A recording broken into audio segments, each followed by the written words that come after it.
নমস্কার। খুব ছোট বার্তা নিয়ে এসেছি, বেশি সময় নষ্ট করব না।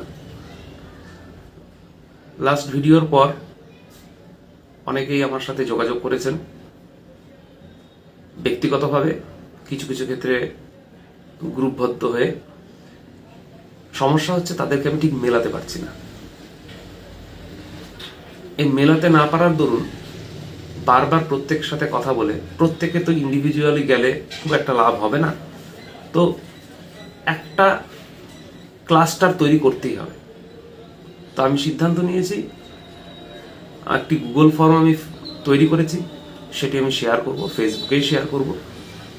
সেটি আপনারা ফিল আপ করবেন এবং সেটি দিয়ে সেখান থেকে যে ফোন নাম্বারগুলো আছে, হোয়াটসঅ্যাপ নাম্বার, সেগুলো দিয়ে আমি আরেকটা গ্রুপ ফর্ম করব এবং সেখানে পরবর্তী কর্মকাণ্ড আমি জানাবো।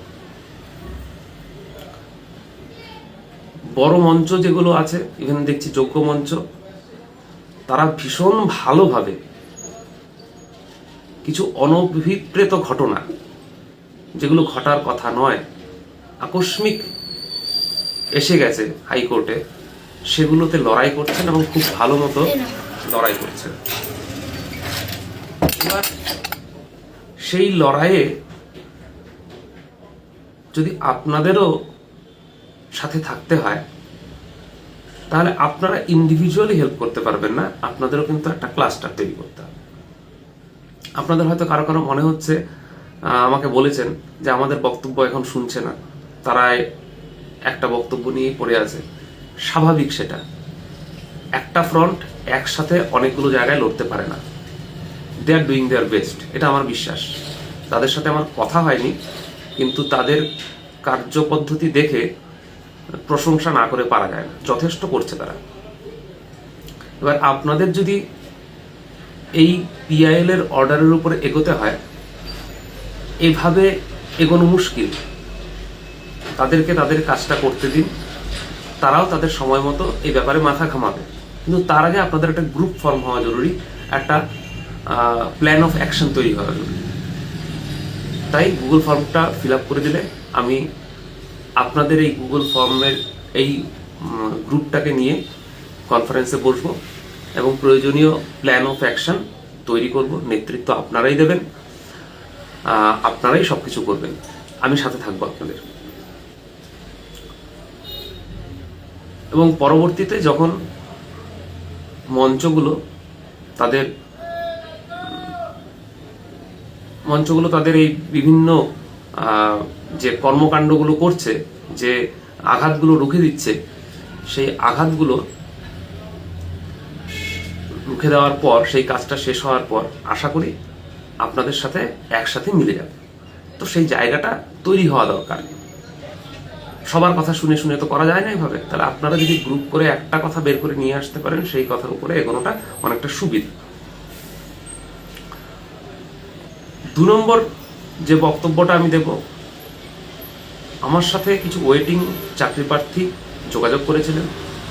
তাদের বক্তব্য শুনে আমি রীতিমতো বিস্মিত। এই কারণে তাদের দাবি অনুযায়ী তাদের সাথে প্রতারণা হয়েছে। কারণ তাদের দাবি ছিল প্যানেলে থাকা অবিশুদ্ধি সরে গিয়ে তাদের মধ্যে যারা যোগ্য ছিল সেই স্থানটা অধিকার করা। প্যানেল বাতিলের দাবি তাদের কখনো ছিলই না। তারা হয়তো কখনো আইনজীবী দ্বারা প্রতারিত হয়েছে, কখনো কখনো নেতৃত্ব দ্বারাও প্রতারিত হয়েছে। এমনও দাবি করেছেন যে অনেকেই বেশ বড় মোটা অঙ্কের টাকা ডিভিশন বেঞ্চে পিটিশনার হবার জন্য দিয়েছিলেন, কিন্তু তারা পিটিশনার হননি। সেটা জাজমেন্টের কিছুদিন আগে তারা জানতে পারেন। এবং তাদের দাবি কখনোই প্যানেল বাতিল ছিল না। এবং তারা এক্সপায়ারি অব দ্য প্যানেলের যে নামাঙ্কিত যোগ্য শিক্ষক শিক্ষাকর্মীদেরকে এক্সপায়ারি অব দ্য প্যানেল বলে টেন্টেড বলে দাগিয়ে দেওয়ার যে একটা চেষ্টা চলছে, তারা সেটাকেও সমর্থন করেন না। কারণ তাদের দাবি অনুযায়ী যদি তারা সেই জায়গাটা সিকিউর করতে পারতেন, তাহলে তারাও তো এক্সপায়ারি অফ প্যানেল হিসাবে নামাঙ্কিত হয়ে যেতেন। তাই তারা এটাকে সমর্থন করেন না। তো সেই জায়গা থেকে তারাও চায় প্যানেলটা বাঁচুক। আমার বুদ্ধি অনুযায়ী আমার মনে হয় আপনাদের এই যোগ্য শিক্ষক শিক্ষাকর্মী এবং বঞ্চিত যারা প্রকৃত দাবিদার, বঞ্চিতর মধ্যে যারা প্রকৃত দাবিদার, তাদের সাথে আপনাদের মিলে লড়াইটা করা উচিত। এবার সেটা সম্ভব হবে কিনা দুপক্ষের বক্তব্য শুনে আমাকে নির্ধারণ করতে হবে। তাই আমি বঞ্চিত শিক্ষক শিক্ষাকর্মীদের জন্য একটা গুগল ফর্ম রেডি করেছি। যাদের মনে হচ্ছে এই রায়ের ফলে তারাও এফেক্টেড, তারাও সুবিচার পাননি, যেটার জন্য ওরা দাবি করেছিল তারা তো প্যানেল দাবি করেননি, তবে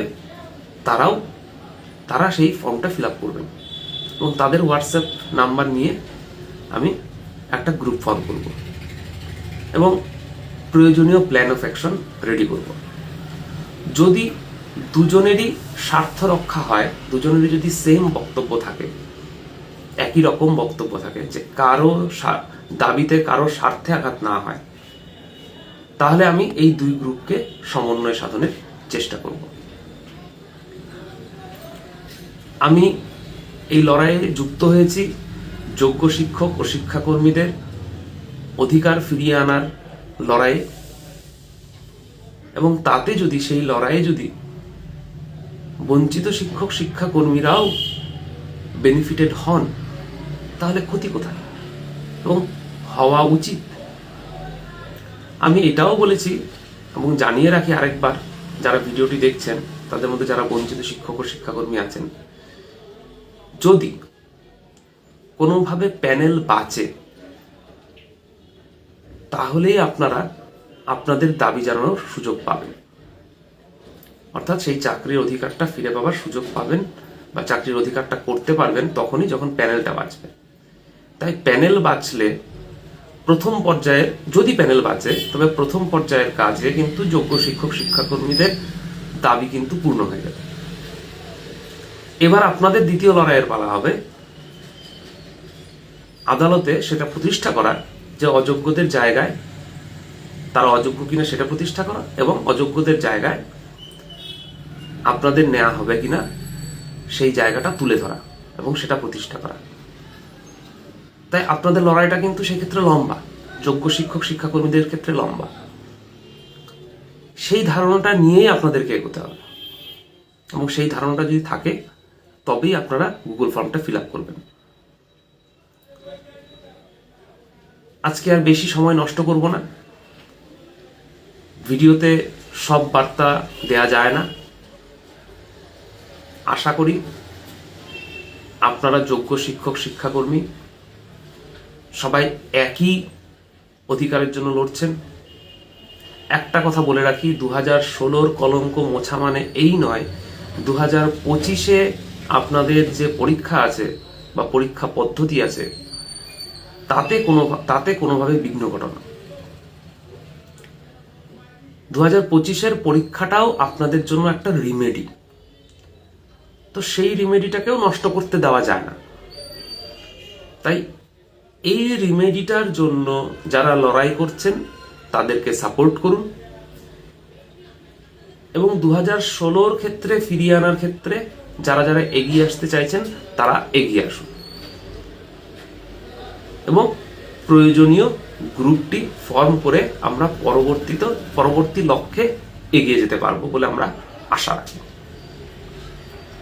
লড়াইয়ে থাকুন, সুস্থ থাকুন, স্বাভাবিক থাকুন, অন্যকে স্বাভাবিক রাখার চেষ্টা করুন, নিজে শক্ত থাকুন, অন্যকে শক্ত রাখার চেষ্টা করুন।